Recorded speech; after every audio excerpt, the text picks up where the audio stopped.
Dok, apa penyebab pasangan tidak ingin berhubungan Ya, intim? Alasannya sih sakit dan nyeri ketika diajak. Wow, ini kayaknya kita kembali ke Disparenia pembahasan gitu. minggu lalu ya. Ya.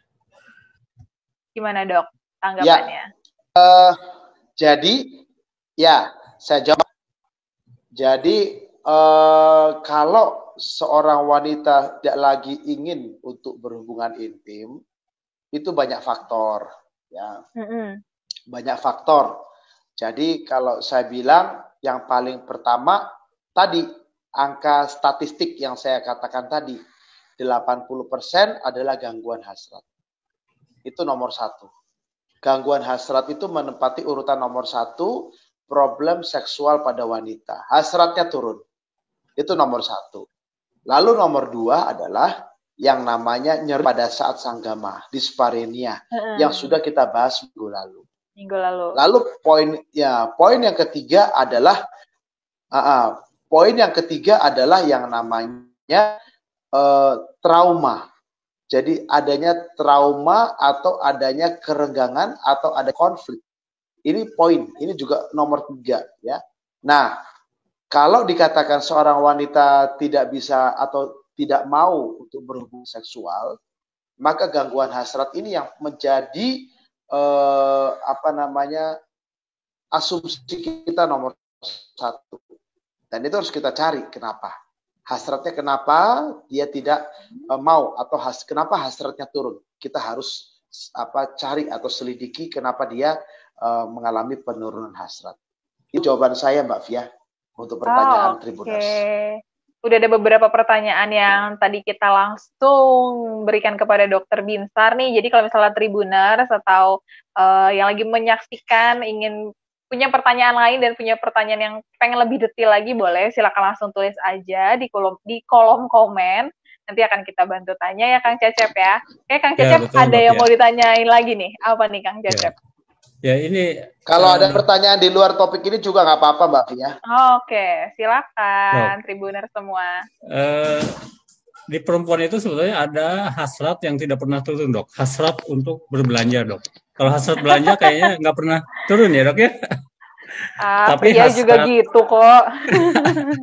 Hasrat seksual itu kadang-kadang ada turunnya nih dok. Mungkin dokter boleh dong membocorkan. Kenapa? Boleh dong dok membocorkan ada trik-trik apa yang bisa dilakukan oleh laki-laki sebagai pasangannya ataupun oleh perempuan itu sendiri supaya hasratnya itu tetap stabil gitu dok. Tidak perlu menggebu sih tapi stabil aja dok. Kira-kira dokter mungkin boleh dong membocorkan gitu rahasia-rahasianya.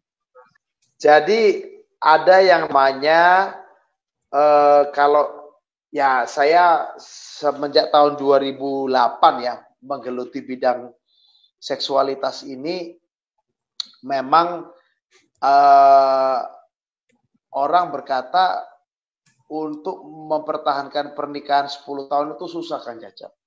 Intinya adalah bagaimana nomor satu itu buat saya adalah komunikasi suami dan istri atau komunikasi antar pasangan. Ya, komunikasi ini penting. Sebab kalau prianya hanya menuntut untuk mencari kepuasan sendiri, sementara tidak mau tahu tentang kondisi wanitanya, ya susah, kan? Itu nomor satu. Berarti menjaga komunikasi itu paling berat, Kang Cecep, ya kan? Lalu nomor dua adalah yang namanya menjaga kebugaran tubuh. Nah, ini banyak lah kalau diterjemahkan, diperinci itu banyak, ya kan?